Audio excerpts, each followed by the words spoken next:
자, 오늘은 나의 예배를 빼앗기지 말라라는 제목입니다. 인생의 크고 작은 위기들 중에 이 교만 때문에 당하는 위기가 있습니다. 교만 때문에. 저는 과거에 이렇게 스케줄을 절대로 이렇게 쓰지 않는 적이 있었습니다. 왜요? 다 기억했기 때문에. 스케줄을 별로 쓰지 않아도 거의 다 기억했어요. 나는 써도 안 봐요. 그래서 스스로 좀 자만한 적이 있었습니다. 지금 생각해보면 참 내가 철없이 교만했구나 싶은 생각이 들어지는데, 지금은 차를 타고 이렇게 전화를 이렇게 하고 난 이후에 전화 방금 통화하고 전화기를 안 가지고 왔네 하고 집에 다시 가서 전화를 가지러 가고 막 그래요. 완전 필름 다 잘렸어요. 다 잘려가지고 어느 날 충격을 너무 심하게 입었는데 이제 받아들이는데, 야, 사람이 이렇게 바뀔 수 있구나, 그런 생각들을 하게 되었습니다. 여러분, 이 교만 때문에 넘어지거나 심각한 위기에 빠지는 일들이 많이 있죠. 특히 이 교만은 아주 크고 깊은 문제를 유발할 때가 있습니다. 왜 그러냐면 하나님이 이 교만할 때 하나님이 이걸 대적하기 때문에 그래요. 그 성경의 이야기죠. 야고보서 4장 16절에 하나님이 교만한 자를 뭐 하시고, 옛날 성경에는 대적하시고 지금은 물리치시고, 겸손한 자에게는 뭐 하시고, 은혜를 베푸시고. 겸손한 은혜가 있기를 축원드립니다. 잠언 16장 5절에도 무릇 마음이 교만한 자를 여호와께서 미워하시나니, 미워해버린대요.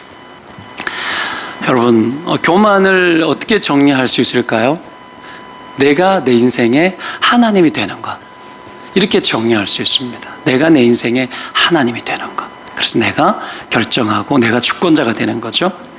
이건 사탄이 간절히 원하는 바입니다. 아담을 유혹할 때 어떻게 유혹했죠? 너 저거 따먹으면 하나님처럼 될 거라고. 이 교만의 사상은 여러분 사탄이 준 사상입니다. 그것이 우리 안에 깊이 자리 잡힐 때 굉장히 위험하겠죠. 그래서 사탄은 계속해서 우리의 교만을 충동질합니다. 오늘 본문의 배경이 뭡니까? 다윗이 인구조사를 했다가 하나님의 이 일을 악하게 여겨서 이스라엘을 치신 사건, 그 사건이에요. 이 사건으로 7만 명이 전염병으로 죽게 됩니다. 어마어마한 일들이 터진 겁니다. 요압 장군이 말렸어요.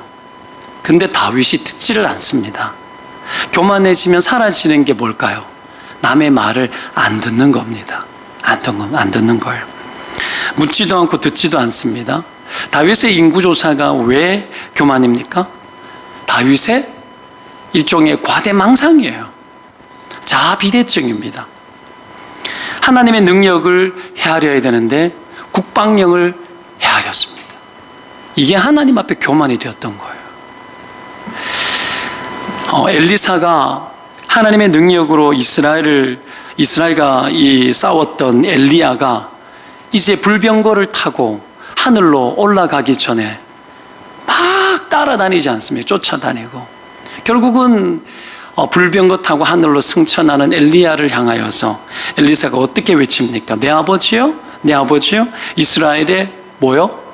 병거와 마병이요? 이렇게 외치죠. 이상하지 않습니까? 뭔 얘기죠? 이스라엘의 아버지였고 이스라엘의 병거와 마병이라는 얘기는 뭐예요? 당신이 진정한 이스라엘의 국방력이었다라는 거예요. 왜 그렇죠? 그가 하나님의 능력으로 살았기 때문에요. 그래서 여러분, 엘리야를 보면서 당신은 이스라엘의 진짜 국방력이었다고 이렇게 보는 거예요. 여러분, 이 시각이 저와 여러분 가운데 열리는 은혜가 있기를 축원드립니다. 하나님의 능력을 의존한 엘리야가 여러분 정말 이스라엘의 국력이었던 거죠. 느부갓네살 왕이 지붕에서 거닐면서 큰 바벨론은 내가 능력과 권세로 건설하여 나의 도성으로 삼고 이것으로 내 위엄의 영광을 나타낸 것이 아니냐 하고 지붕 위에서, 이 지붕 위를 조심해야 돼요. 다윗도 지붕 위에서 망가졌죠. 이 바벨론의 느부갓네살 왕도 지붕 위에서 여러분 그 바벨론을 보면서 그렇게 속으로 말할 때에 여러분, 이 말이 성경에 그렇게 나와요. 이 말이 끝나기도 전에 하늘에서 소리가 납니다. 느부갓네살 왕아, 내게 말하노니 나라의 왕위가 내게서 떠났느니라. 하나님 무시무시한 분이죠.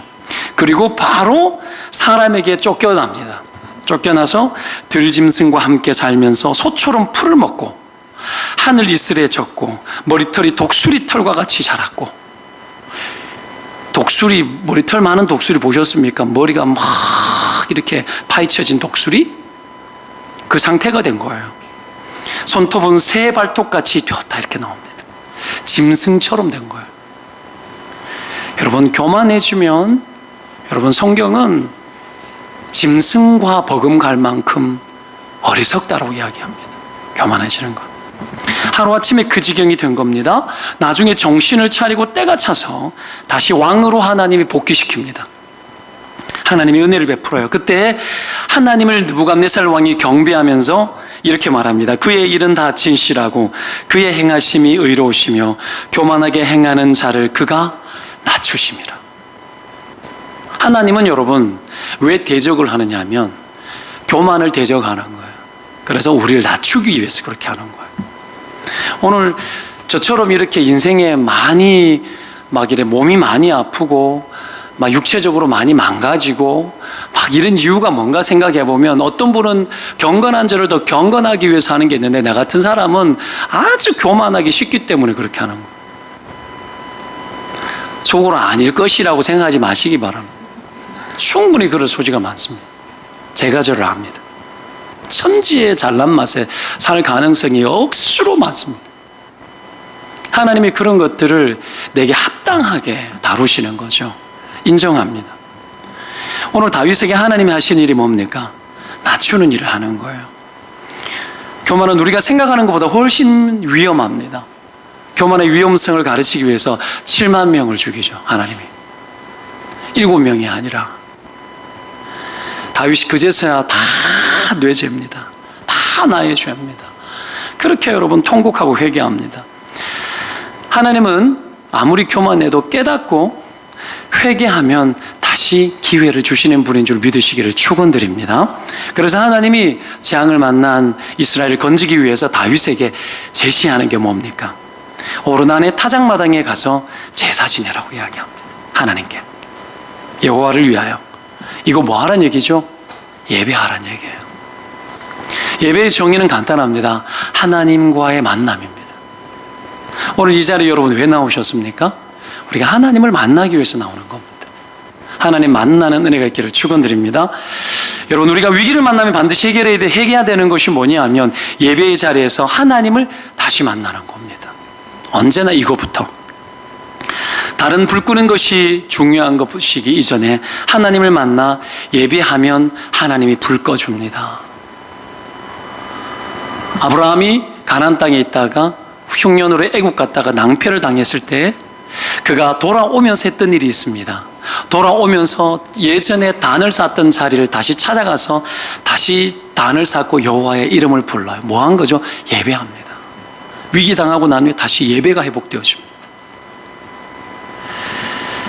원래 여러분 가정 예배를 계속해서 드리라고 했지 않습니까? 가정에서 예배하면 하나님이 가정을 만나 주실 줄 믿습니다. 가정의 불도 하나님이 꺼주실 줄 믿습니다. 그리고 그 가정을 인도하고 하나님이 복도 주실 줄로 믿습니다. 아멘? 이거 믿으시기 바랍니다. 원래 5개월 동안 정말 저도 저희 가정도 예배를 부지런히 드리기 위해서 애를 썼습니다. 처음에는 좀 힘들었지만 매주 체크를 합니다. 누가 기도했고 참여자 이름을 쭉 씁니다. 그래서 순서대로 기도하고 5명이 기도하는데, 원래 정말 부득이한 사정 때문에 어떤 경우는 아내가 제가 너무 늦게 들어가고 너무 그래서 아마 아구가 안 맞았어. 아이들이 안 맞고 이래가지고 못 드린 적이 딱 2번 있고, 2번 빼고는 5달 동안에 매주 안 빠지고 예배를 드렸어요. 가정 예배를 드렸는데, 지난주는 주일 저녁에 신방을 끝나고 집에 들어가니까는 한 11시 가까이 다 됐더라고요. 그러니까 너무 늦었죠. 그래서 아내에게 연락하라 그랬어요. 찬영이한테 연락해서 아들이 천안에 대학교를 다니니까 저녁에 가야 되는 거예요. 가지 말라고 해. 예배 드려야 돼. 그러니까 아들도 예스 한 거예요. 그렇게 해서 어떡합니까? 밤늦게 오밤중에 11시 넘어가지고 같이 예배 드렸어요. 예배 드리면 너무 좋은 거죠. 보너스로 그 다음날 월요일은 천안까지 태워졌습니다. 이런 혜택이 예배에 대한 보너스예요. 예배에 대한 보너스.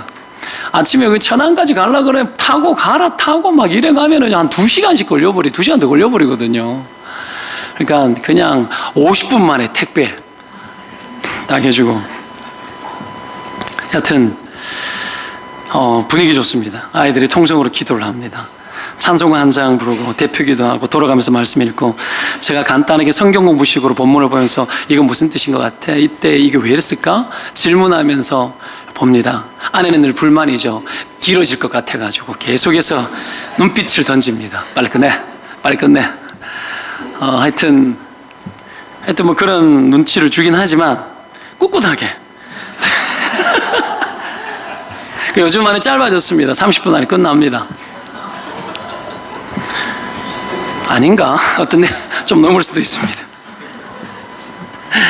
그러고 난 후에 이번 주 무슨 일이 있어? 기도 좀 항시 나누자고 탁탁탁탁 나눠요. 그러고 난 후에 같이 통성으로 기도합니다. 통성으로 막 기도하고, 그러고 난 제가 마무리 기도해주고 주기도 모드로 딱 맞추는 거예요. 성경책이 바닥에 걸어놓고는 아무도 안 치워요. 안 치우고 바닥에 그냥 둥그렇게 두거든요. 근데 그 다음날 일어나서 그걸 보는데 그렇게 흐뭇해요. 성경책 펼쳐놓고 치우지도 않고 막 깔아놓는데 바닥에 그걸 보는데 그렇게 흐뭇하더라고요. 제가 일부러 며칠을 가만 냅둬 봤어요. 아무도 안 치워. 이게 기분 좋은 일이잖아요. 기분 좋은 일이잖아요. 이게 가정예배 들으면서 이게 만들어진 에피소드 같은 게 있어요. 너무 행복합니다. 어떨 때는 밤 12시 넘어서도 예배를 드린 적이 있습니다. 1시 반에 끝난 적도 있어요. 그러니까 막 아내가 나를 굉장히 미워하긴 하지만 그래도 하나님 예배하는 거니까 싶어서 그렇게 하니까 하나님이, 여러분, 잘 눈에 확연하게는 안 보여도 하나님이 축복하는 것들이 느껴져요. 제일 먼저는 어디에 축복을 받아요? 우리의 영의 축복을 받아요. 영의. 영이 여러분 달라져요. 어떻게 달라져요? 막 집부터 막 예배 드리기 싫어가지고 처음에 집합시키는데 너무 오래 걸렸거든요. 일단은요, 영이 통하니까 집합하는데 시간이 별로 안 걸려요. 그냥 모여요. 이게 이미 영이 달라진 거예요, 여러분. 예배의 실증감들이 극복된 거예요. 그렇죠? 가정 예배의 실증감이 극복된 겁니다. 얼마나 큰 축복인지 모릅니다. 가족이 서로 잘 알게 되죠. 무슨 생각하고 있는지, 어떤 어려움이 있는지, 어떤 비전이 있는지 함께 여러분 고민을 하고 기도하고 축복하고 성경의 관점이 막 열리는 거예요. 성경의 눈이 막 열려요. 서로 관점. 아이들이 성경 보는 눈이 있잖아요. 우리는 배우는 것에 익숙했지 파헤치는 데 별로 안 익숙했잖아요. 아이들은요, 성경을 보는데 이래저래 좀 파헤쳐요. 그래서 시각이 다양하게 열려요. 이게 풍성해지게 만드는 거죠. 그리고 각자의 비전과 문제를 놓고 기도하면서 축복하니까 이 서로 관심이 깊어지고, 절대적으로 중요한 것은 이렇게 예배 드리면 교만해지지 않아요. 예배가 사라지면 무조건 교만해집니다. 뭐 꼭 예배 안 드려도 될 것 같고 좀 늦어도 될 것 같고 뭐 좀 이래도 될 것 같다는 생각이 들잖아요. 그게 교만의 증상이에요. 내 판단이 돼요. 내가 왕노릇하는 일들이 사고방식이 생기는 거예요. 그러나 예배하면 가족 간의 분위기도 좋아지고 관심도 많아지고, 무엇보다 또 한 가지는 부모가 기도하니까 영권이 강해집니다. 영권이 강해집니다. 경청도 잘하고 영적인 감각도 잘고, 예배 실증감들이 가정 속에서 예배 실증감이 교회 안에서 예배 실증감을 극복하는 걸로 가정에서 실증감이 극복되니까 여러분 이 교회 안에서도 극복되어집니다. 여러분 이런 은혜가 있죠. 이렇게 할 때 생각해 보십시오. 예배하는 백성이 망하겠습니까? 망할 수 있습니까? 여러분 예배 드려 망할 인생 아무도 없습니다. 망한 인생도 망할 인생도 예배 드리게 되면 회복되게 될 줄로 믿습니다. 예배 드리면 오던 위기도 떠나가고 왔던 위기도 예배하면 여러분 다 떠나갑니다. 아빠들에게 부탁을 합니다. 가정의 영권이 확보되어져야 합니다. 아버지의 영적 제사장으로서의 이 영권이 확보되어져야 됩니다. 아이들 위해서 여러분 모범을 보이고 기도하고, 아이들 위해 머리 위에 손을 얹고 안수기도 해주고, 아내 위에도 손을 얹고 안수기도 해주고, 그렇게 축복하면 가정의 질서가 잡힙니다.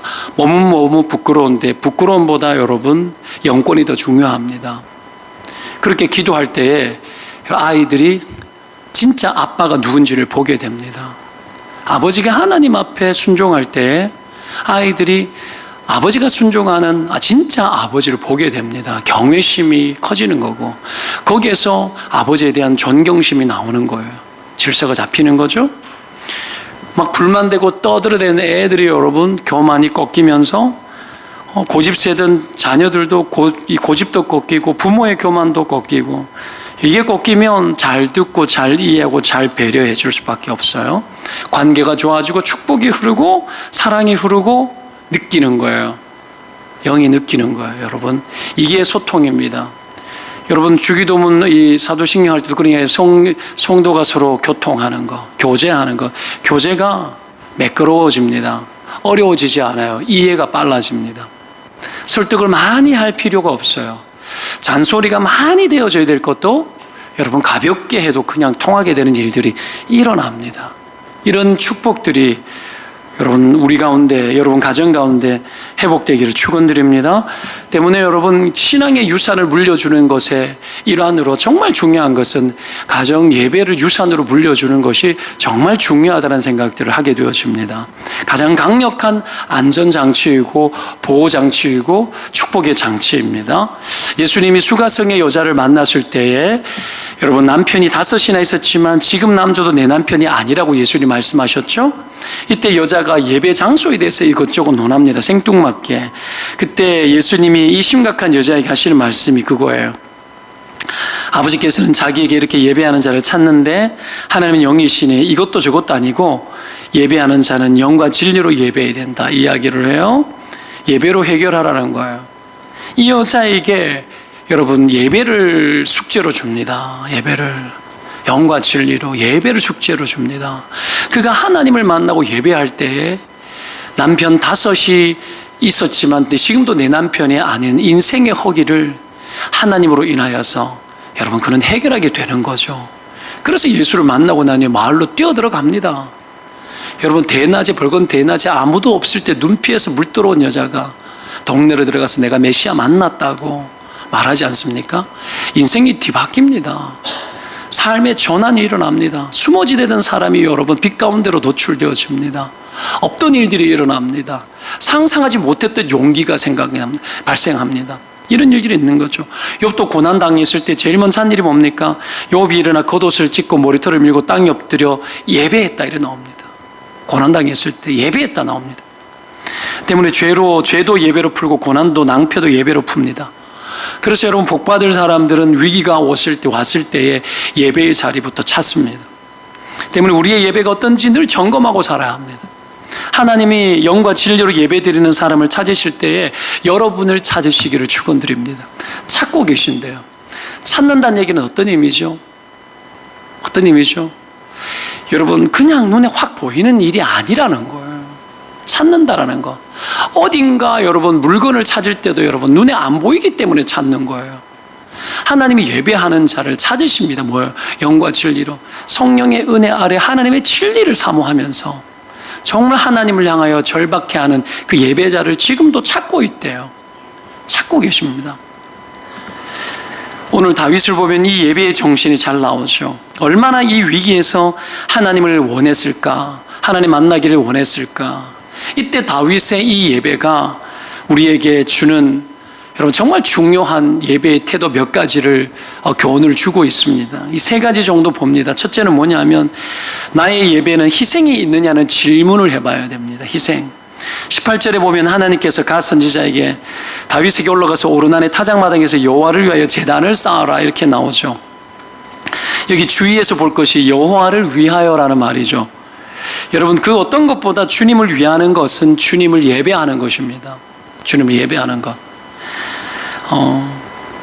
예배보다 주님을 더 위하고 주님을 더 인정하는 것은 없습니다. 그래서 주님을 예배하는 자를 가장 사랑하시고 주님을 예배하는 자를 가장 기뻐 받으십니다. 때문에 예배부터 잘 드려야 합니다. 예배가 내 인생보다 앞서게야 합니다. 그 어떤 것보다도 다른 것으로 주님을 위하려고 하지 말고 다른 것으로 주님을 위하는 것 그 이전에 하나님을 예배하는 것으로 주님을 위해야 합니다. 교회에서 하는 많은 일들보다도 주님을 예배하는 일에 여러분 주님을 더 위해야 합니다. 하나님 그것부터 받으십니다. 이렇게 하나님을 위해서 예배하고자 하는 마음이 간절할 때 반드시 따르는 것이 있는데 그게 뭐냐면 희생입니다. 왜 그런지를 설명하겠습니다. 희생 속에는 여러분 어떤 의미가 숨어 있느냐 하면 가장 높은 가치에 대한 대가 지불이라는 개념이 숨어 있습니다. 희생 속에는 뭐가 있다고요?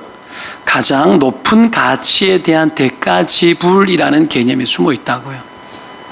희생은 왜 하죠? 가치가 높은 것이기 때문에 희생하는 거예요. 가치가 높기 때문에. 예수님도 진주 장사 이야기하면서 값진 진주 하나를 발견했을 때 자신에 있는 모든 것을 팔아서 값진 진주 하나를 얻었다고 이야기를 하죠. 가치 때문에 그런 거예요. 가치 때문에. 여러분 왜 보십시오. 금은 비싸고 은은 싼 줄 아십니까? 가치가 왜 매겨졌죠? 금은 성질도 좋지만 많이 없기 때문에 그런 거예요. 희소성입니다. 알루미늄이 처음 발견되어졌을 때 금보다 더 비쌌습니다. 근데 지금 너무 많으니까 가치가 떨어지는 거예요. 그런 겁니다. 가치. 대가 지불을 여러분 하는 이유는 가치 있기 때문에 그리스도께서 왜 우리를 위해서 죽으셨습니까? 우리에 대한 가치를 천지 만물보다 크게 여기기 때문에 그렇습니다. 할렐루야. 여러분 그 가치 때문에 우리를 위해서 죽으신 거죠. 희생입니다. 희생은 훼손이 아닙니다. 희생은 단순한 소모나 소비가 아닙니다. 때문에 우리는 예배에 대한 가치 때문에 대가 지불을 하는 사람인지를 봐야 됩니다. 예배를 위해서 시간을, 친구를, 여가 생활을, 재정을, 예배를 위해서 내 마음을, 내 생각을 여러분 희생하고 있는지를 봐야 되는 거죠. 오르난에 오늘 다윗이 제단을 쌓으려고 할 때 상당한 값을 지불하겠다고 다윗이 이야기를 했을 때 뭐라고 합니까? 처음에 오르난이 천사를 보고 난 이후에 숨었어요. 4명의 아들과 함께 숨었습니다. 왜요? 심판하러 왔을 수도 있고 다 죽잖아. 전염병으로 다 죽잖아. 7만 명 죽었는데 천사가 나타났는데 여러분 결코 천사와 하나님의 임재가 그들에게는 여러분 영광스러움이 아니라 공포였습니다. 왜? 유대인의 사고방식 속에 죄인이 하나님을 만날 수 없다라는 것에 대한 철저한 여러분 인식이 있었습니다. 그런 천사를 보니까 벌벌벌 떨면서 다 숨은 거예요. 내 아들과 함께. 근데 다윗이 예배하려고 할 때에 전염병이 백성 중에서 예배할 때 그치게 된다고 할 때 용기를 냅니다. 그리고 어떡합니까? 나와서 다 취하소서, 좋게 여기소서, 행하소서 다 드리겠습니다. 소들은 번제로 드리겠습니다. 그리고 곡식 떠는 기계는 다 불사지르는 여러분 이 제목으로 다 드리겠습니다. 곡식 이 추수일 이 밀은 소제로 드리겠습니다. 이거 여러분 곡식으로 드리는 가루로 곡식바 드리는 제사거든요. 다 드리겠다고 이야기하는 거예요. 예배를 통해서 죽은 사람이 살게 된다는 말에 헌신합니다. 이게 가치죠. 여러분 오르난이 지금 예배의 가치에 대가 지불하는 거예요. 오늘 예배의 가치는 무엇입니까? 삽시간에 7만 명 죽인 전염병을 그치게 만드는 가치입니다. 이 순간에 오르난이 받던 가치는 그런 거예요. 여러분 7만 명이 아니라 지금 내 아들이 죽을 수 있는데 내 아들 하나만이라도 살릴 수 있다면 안 하겠습니까? 예배는 그런 겁니다. 그래서 여러분 다 희생하는 거예요. 그렇게 하겠다고 이야기하는 거예요. 그래서 자녀들과 함께 다 뛰쳐나오는 거예요. 용기를 내는 겁니다. 예배는 여러분 용기 내는 겁니다. 벌벌 떨면서 숨어서 살고 그렇게 살다가도 예배가 나를 살린다라는 거 믿고 뛰쳐나오는 겁니다. 예배의 자리로. 다윗도 여러분 이 예배의 가치를 알았기 때문에 상당한 값을 주고 사겠다고 했던 거죠. 야곱이 삼촌 라반 집에서 수십 년 살다가 돌아와서 세겜에 거할 때 세겜 사람들과 거래를 하잖아요. 디나가 강간당했을 때 세겜 사람들, 남자들 다 보복하면서 여러분 할례를 행하게 해놓고 아파 누웠을 때 다 죽여버리잖아요. 그러고 나니까 이 위험한 지경이 일어나서 환난을 당하게 됐는데, 그때 하나님이 뭐라 그럽니까? 네가 도망갈 때 베델에 올라가서 거기에 거주하면 내가 내 형 에서의 낯을 피하여 도망하던 때에 내게 나타났던 하나님께 거기서 제단을 쌓아라, 이렇게 이야기합니다. 거기서 예배해라 이야기입니다. 그래서 야곱이 집안 모든 사람을 정결하게 하고 그들의 단장품을 취하고 이방 신상과 귀고리와 온갖 꾸미던 것을 다 받아서 땅에 묻어버리고 베델로 올라가서 예배합니다. 예배하는 사람이 제일 예쁩니다. 단장품 다 제거하고, 여러분 아무것도 안 꾸며도 하나님을 예배하면 그 사람이 제일 예쁜 겁니다. 하나님 그 사람 제일 기쁘게 받으십니다. 이 예배, 그래서 여러분 다 묻어버리는 거예요. 희생해버리는 거예요. 희생해버리는 거예요. 뛰쳐나오는 겁니다. 숨어 지내고 공포에 떨다가도 예배한다 하면 살 줄로 믿고 뛰쳐나오는 거예요. 우울증에 빠져 있다가도 여러분 뛰쳐나오는 겁니다. 기가 막힌 상황이 있다가도 여러분 공포에 떨며 숨어 있다가도 뛰쳐나오는 거예요. 여러분 아파서 막 앓다가도 예배는 해야 되겠다 싶어가지고 뛰쳐나와서 하나님 앞에 예배드렸던 사람들이 있거든요. 우리의 부모들 중에 그런 사람들이 많았습니다. 예배를 드려야지, 예배를. 예배 드리면 하나님이 축복해 주시고 나 회복시킬 거라고. 우리의 조상들이 여러분 그랬습니다. 그들이 여러분 그냥 기계적으로, 아니면은 여러분 예배 드리는 것을 그냥 습관으로 그랬을까요? 아니요, 그들 안에는 참 믿음이 있었습니다. 참 믿음이 있었습니다. 예배 중에 하나님이 회복할 거라고. 저 개인적으로 기이한 경험들을 여러 번 경험했는데요. 설교자는 여러분 쉴 수 없잖아요. 주일에 몸살이라도 해야 되잖아요. 하나님께 그렇게 기도할 때가 여러 번 있었어요. 하나님 내가 죽을 지경인데 하나님 예배할 때 그리고 설교할 때 하나님 내 안에서 다 빠져나가게 해 주십시오. 그래서 여러 번 몸살을 하는 중에 설교했던 적이 있습니다. 서 있기도 힘든데, 근데 예배 중에 있잖아요, 화끈거리면서 서 있잖아요. 내 몸 안에서 몸살기 통증이 확 빠져나간 경험이 몇 번 있어요. 여러분 이게 영이 육체를 압도해버리는 거예요. 육체를. 이런 경험들 저와 여러분과 있기를 축원드립니다. 제가 내적 치유사역 했다 그랬잖아요. 1박 2일 동안 예언합니다. 당신들 여기 들어와서 1박 2일 동안 예배하고 말씀 나누고 삶을 나누고 기도하고 회개하고 통고하고 하고 난 후에 나갈 때 생활에 찌들어가지고 온몸에 있는 통증들, 찌들림들, 아픔들, 쑤시고 막 이런 것들 여러분 다 사라질 거라고 말하지 않아요. 둘째 날 돼가지고 여러분 들어올 때 지금 몸 어떠세요? 물어보면은 거의 대부분 맞네. 온데 다 아팠는데 하나도 안 아프네. 이러는 사람들이 즐비합니다. 우리 안에 찌들렸던 것들이 예배 속에서 다 빠져나가는 거예요. 여러분 이런 은혜가 있기를 축원드립니다. 심지어 대구에 있을 때 어떤 한의사분 여자 집사님을 제가 알고 있는데 좀 재미난 분이세요. 여자분인데 한의사예요. 겸손한 분이에요. 예배할 때 기도하고 할 때 손을 막 이렇게 막 하는 거예요. 이분들은 동양학을 전공한 사람들이잖아요. 그러니까 뭐 몸의 기의 흐름 이런 것들을 잘 아는 거예요. 근데 막 이러면서 막 기도하시는 거예요. 그렇다고 뭐 이상하게 별나게 기도하는 분의 동작이 그래요. 목사님 이렇게 기도하면은 기가 더 잘 흐르기 때문에 기도하고 나면은 몸도 막 좋아지고 훨씬 좋다고. 믿거나 말거나 하지만 신실한 분이에요.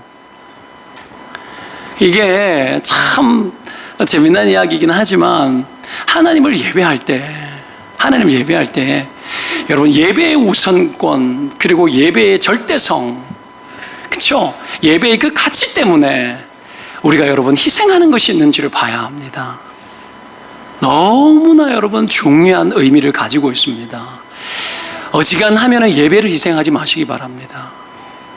예배를 희생하고 잘 되는 인생 못 봤습니다. 어찌 예배를 희생합니까? 그렇죠? 다른 것을 예배를 위해서 희생하는 은혜가 있기를 축원드립니다. 어지간한 스케줄이 아니거든 예배드려야 합니다. 예배드려야 합니다. 꼬박꼬박. 그것이 여러분 우리 자녀들에게 보여주는, 아버지 엄마가 보여주는 유산입니다. 그렇죠? 자, 두 번째로 해야 될 질문이 있습니다. 나의 예배는 구별되어졌는지를 질문해 봐야 됩니다. 구별되어졌는지. 오르나니 다윗에게 다 주겠다고 했을 때 다윗이 어떻게 합니까? 거절했죠. 그렇죠? 내 물건을 빼앗지도 값없이 번제를 드리지도 않겠다고 하면서 금 600세겔을 달아서 오르난에게 줬습니다. 금 600세겔이 이 시대에 노동자가 100년 동안 일해서 한 푼도 안 쓰고 모은 돈이에요. 여러분, 다른 본문에는 이렇게 안 나옵니다. 이게 뭐냐면 이 오르난의 타작마당에 있던 이 자리가 모리아, 아브라함이 번제를 이삭을 드렸던 모리아입니다. 모리아. 그리고 여기에 솔로몬의 성전이 서죠. 다윗이 이 오르난의 타작마당 비롯하여 성전에서 그 모든 부지를 돈 주고 다 사버립니다. 다 사버려요. 대가 지불을 해버리는 거죠. 후에 그렇게 되어졌습니다. 실제로 중요한 것은 왜 다윗이 이걸 거저주는 걸 거절했냐라는 거 왜 얘기했습니까? 이것은 따라합시다. 이것은 나의 예배이기 때문에. 이것은 나의 예배이기 때문에 그런 거예요. 나의 예배. 다윗의 예배이기 때문에 그래요. 다윗은 나의 예배를 빼앗기기를 원치 않았습니다. 여러분, 예배는 그 어떤 누구가 대신해 줄 수 있는 것이 아닙니다. 다른 누구가 나의 예배를 대신해 줄 수 없습니다. 그래서 다윗은 자신의 예배를 절대로 빼앗기지 않았습니다. 그래서 오늘 오르난의 타작마당에 왕인 자신이 홀로 직접 올라갑니다.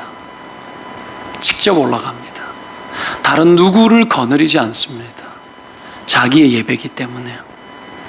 여러분, 이게 구별입니다. 이게 구별입니다. 여러분, 예배가 구별되어져야 합니다. 구별됨에 욕심을 내야 됩니다. 구별됨에.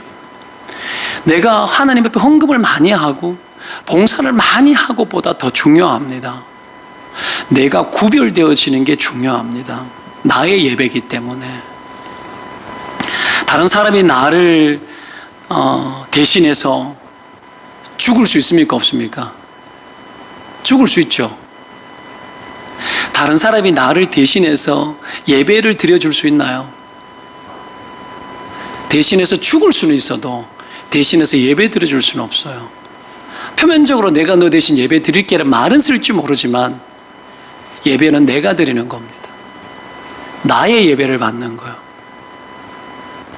믿으면 아멘. 이게 구별입니다. 나의 예배.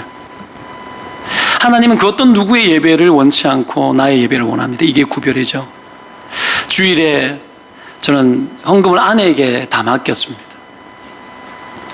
아내가 늘 기도 제목과 감사 제목을 써서 이렇게 감사 헌금을 매주 합니다. 근데 제가 이 본문을 보면서 내가 잘못하고 있다는 생각을 다시 하게 되었습니다. 그래서 여보, 내가 이번 주 큐티하고 보면서 하나님께 깨달음을 줬는데 토요일 저녁에 꼭 내가 감사헌금 봉투에 내가 쓸 것들은 내가 쓸게. 그리고 당신은 당신 쓸 거를 써. 그렇게 했으면 좋겠어요. 그래서 어제 저녁부터 어떡합니까? 감사 제목을 썼어요.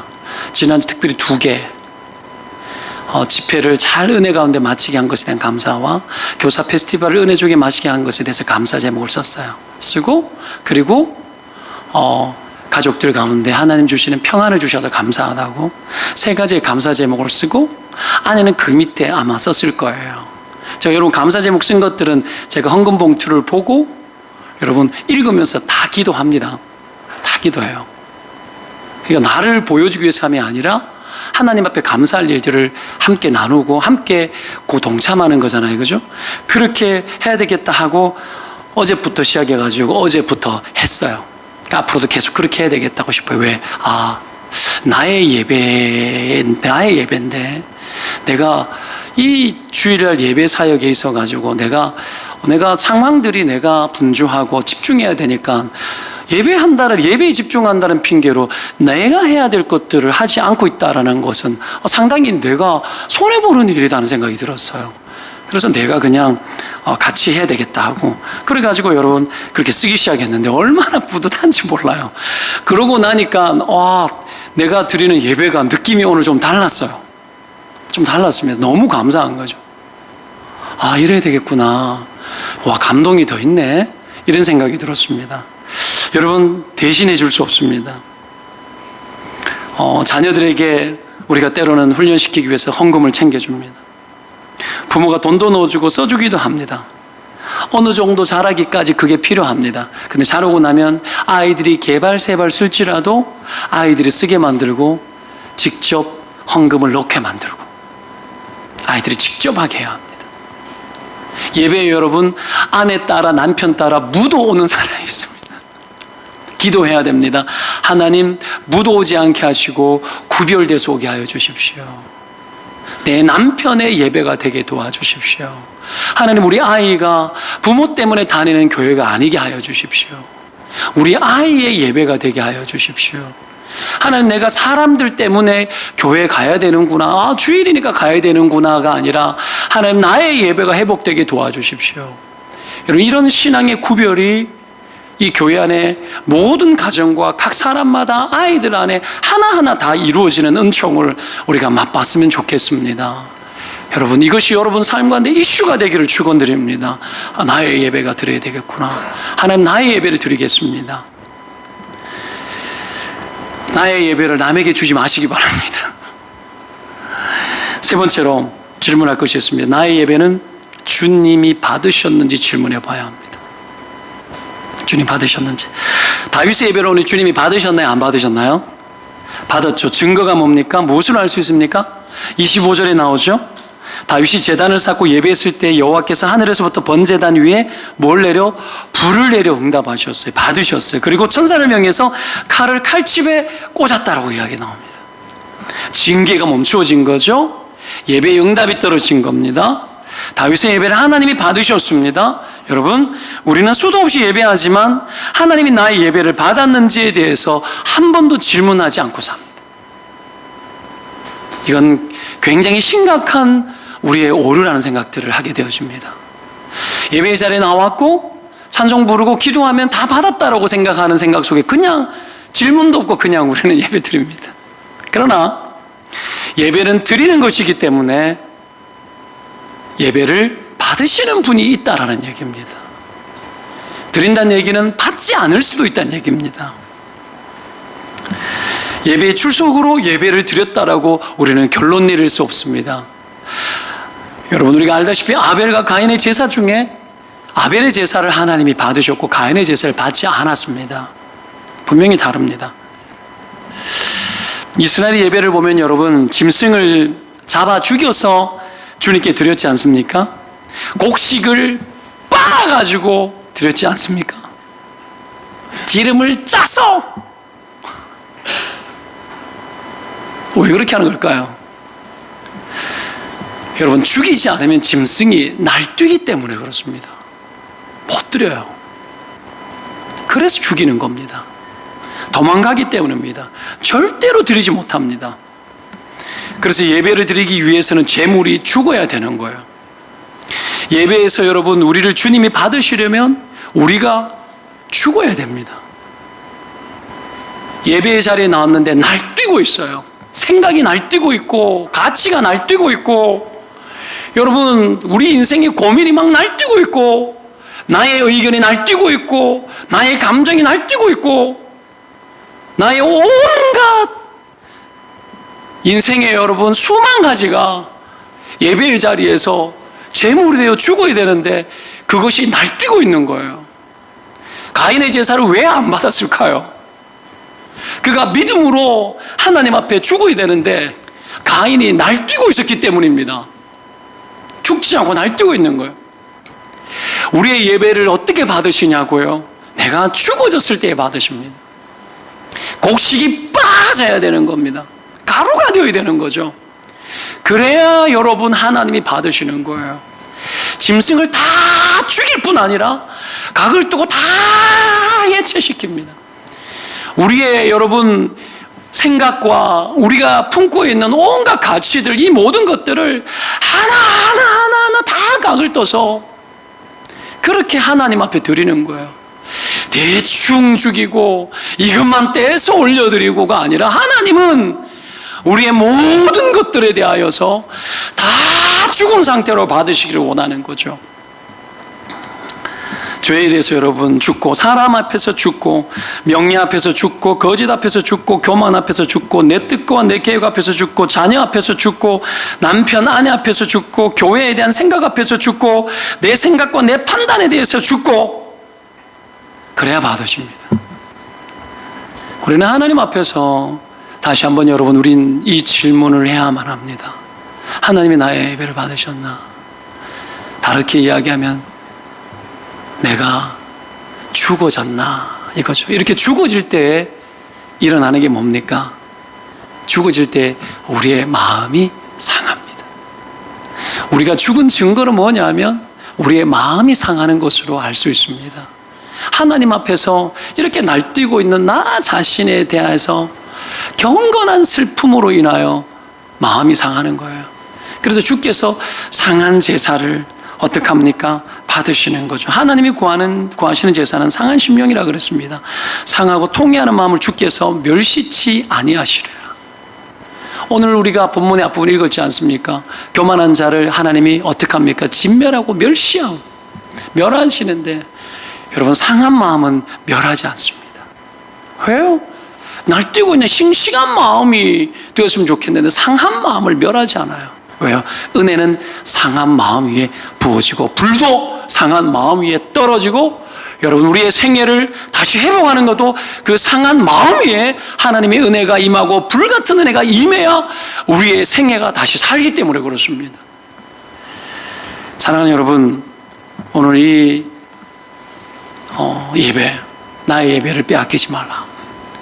이것이 여러분, 우리의 삶 속에, 일상의 삶의 예배 속에, 그리고 주어진 가정 예배와 모든 주일날 예배 속에서 나의 예배를 절대로 빼앗기지 않는, 정말 하나님이 축복하시는 살아있는 예배를 여러분 드리는 저와 여러분 되시기를, 그리고 다시 한번 하나님 앞에 거기에 집중하는 은혜가 있기를 주의 이름으로 축원드립니다. 기도합시다.